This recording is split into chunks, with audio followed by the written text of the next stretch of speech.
the Chinese traditional cooking equipment, perhaps the most famous is the wok. There are several types on sale here in the shop in Hong Kong. Today's program is about stir frying, and this is the type of wok that I like to use for that. It has a long handle, which keeps you safely away from the intense heat you need for stir frying, and also frees your other hand so that you can stir the food. This one here, with the two handles, is by far the most common. It is known as the Cantonese wok. This wok is most suitable for deep frying and for steaming because it could be held steady on a stand over the heat. The beauty of the wok is its shape, which allows the heat from even the smallest heat source to be spread evenly throughout the surface of the wok. Both types of woks are available here, either from department stores or from Chinese grocers. These types of woks are best used on a gas hob. Now, if you have an electric cooker, you must use a flat bottom wok like this so that the entire element is covered. The flat bottom allows the wok to remain steady and close to the heat, and also its deep size makes it much more suitable for stir frying than, say, a frying pan. Now I'd like to show you the types of wok you should avoid. Here's a classic example of what I think is a bad wok. Number one is much more shallow than the one I just showed you, which means that when you stir fry, you're going to wind up with the food all over the place. Second, it has a non-stick surface, which means you can never season the wok, and the food that you stir fry just won't taste as good. Another type of wok to avoid are electric woks. They're not hot enough for stir frying, and also I think they don't have deep enough size. Now, if you use a wok for steaming, braising, or deep frying, you'll need a wok stand. Here's one of them, a wok stand with little ventilation holes like this, and it's not suitable for use on a gas hob. If you have a gas hob, you must use this type of wok stand.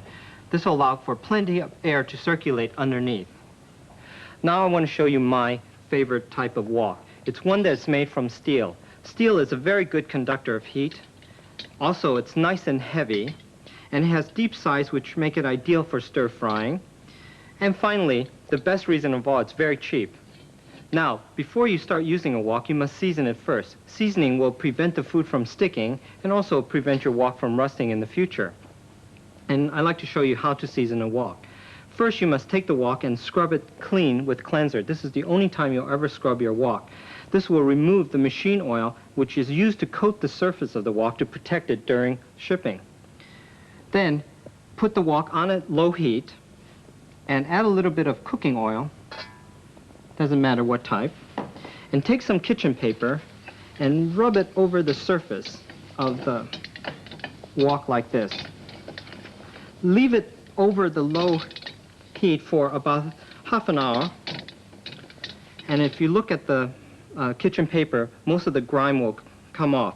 Continue the process until your paper comes out clean. Then you know you have a nice seasoned wok. Now I want to show you what a seasoned wok looks like.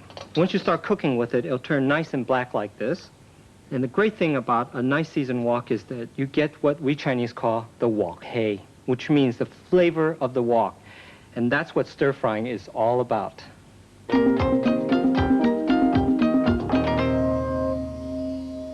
I like to start today by showing you one of my favorite dishes, which my mother often made for me. It's called chicken pieces in black bean sauce.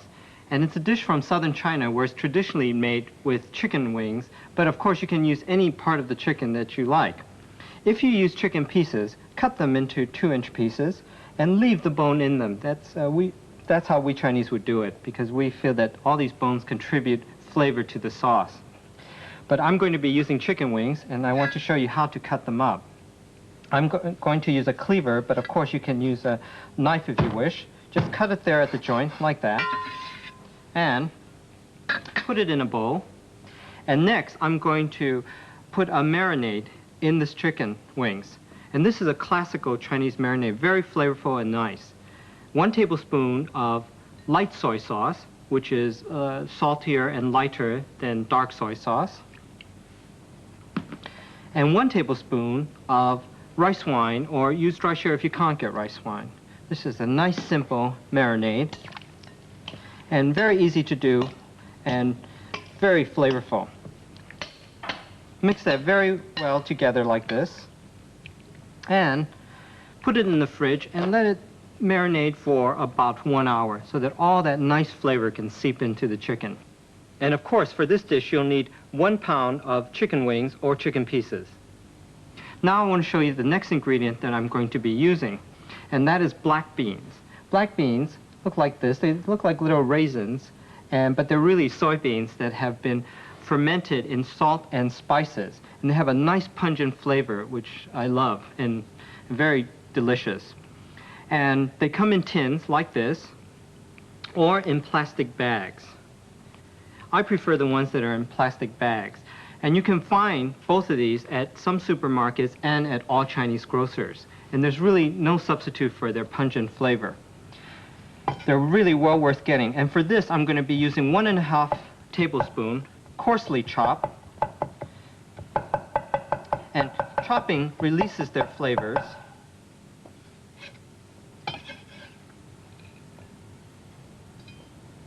Now, I'm going to cook the chickens.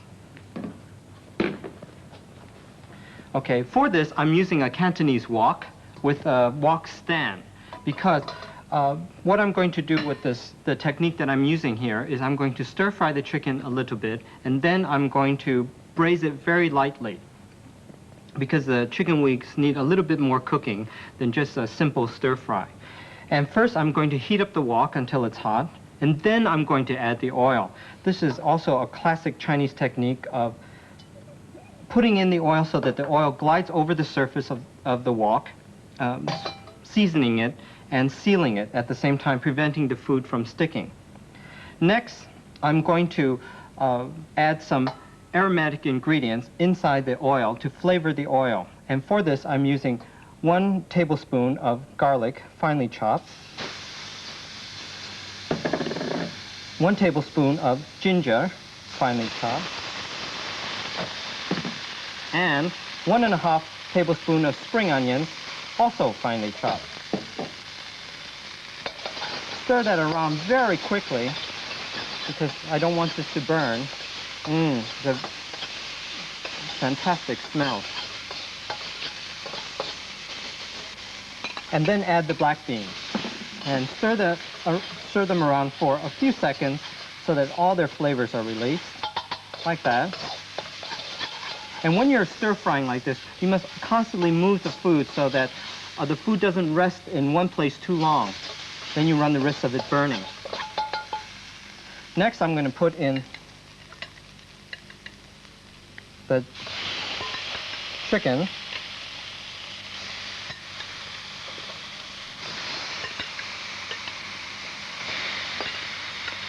And I'm using a slotted spoon to remove it from the marinade.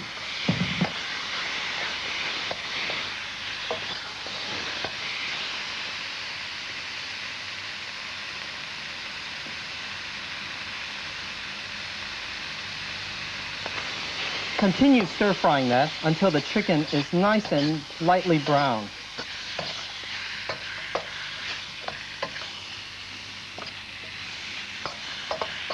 Now, since I'm going to braise the dish, I'm going to add 5 fluid ounces of chicken stock. Let's stir that around. Reminds me of home. Such a nice flavor. The next step is to bring this mixture to a boil, turn it down, and let it simmer uncovered for 15 minutes until the chicken is nice and cooked and all that wonderful pungent flavor has seeped in.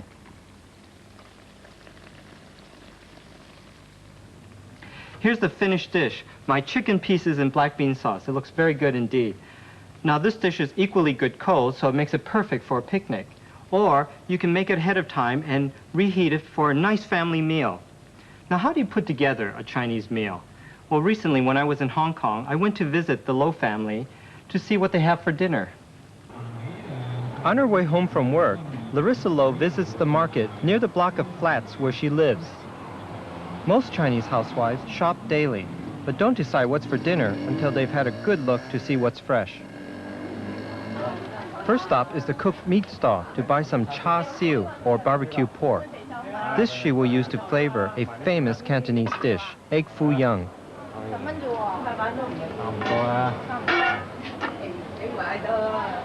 好啦，做10蚊啦，係。係啊，你8蚊。係啊，切唔切啊？切。餐咖啡。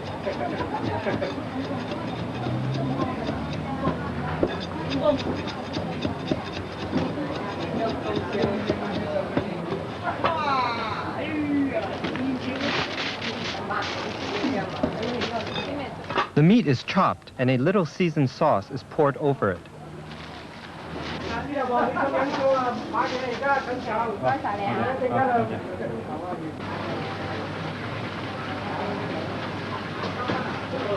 At the fish stall, she buys 2 gold-line fish, a type of snapper, which the fishmonger cleans and guts.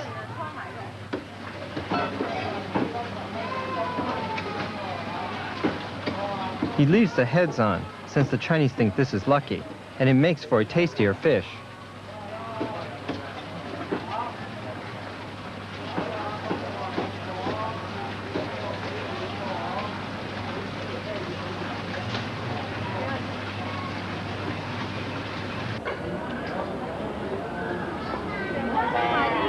Finally, Larissa stops at the greengrocer to see what vegetables look freshest.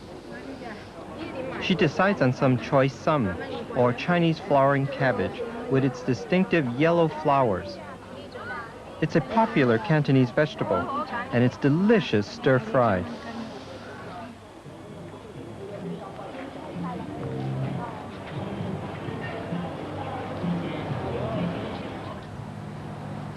Back home in her very compact kitchen, Larissa gets on with preparing the evening meal. Her flat is small. It measures just 20 feet by 30 feet and has 2 bedrooms.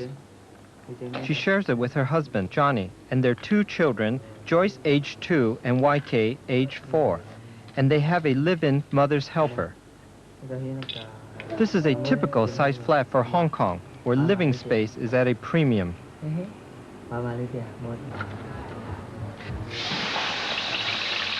The fish has been salted and is simply fried, a popular Cantonese way of cooking fish.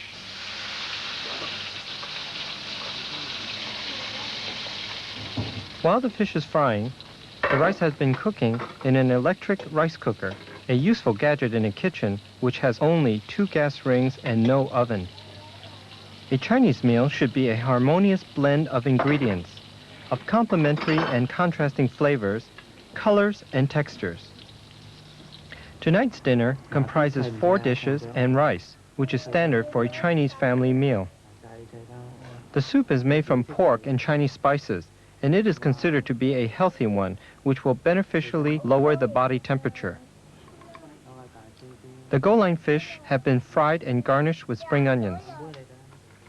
This is stir-fried egg foo young, a sort of scrambled egg cooked with barbecue pork and spring onions. And finally, the stir-fried choy sum, which has been cut into pieces to ensure rapid, even cooking. All this will be eaten with copious quantities of rice, the staple food for Cantonese families. If the Los were from northern China, they would eat noodles or steamed bread instead. For the Chinese, eating is always a communal activity, and the enjoyment of food eaten with the family is important whether you're eating out or at home.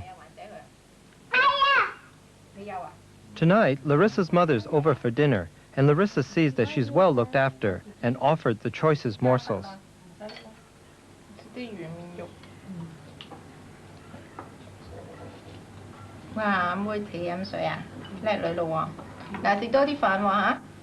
Everyone has a little of this and then a little of that, enjoying the individual taste and texture of each dish. It would never do to mix everything up together. It is perfectly good manners to hold your bowl under your chin while you are eating rice. But the bowl itself should be supported by several fingers and not cupped in the whole hand. Chopsticks are used quite freely to serve yourself or others. Soup is drunk as a beverage throughout the meal, not in a separate bowl, but just by the spoonful from one communal soup bowl.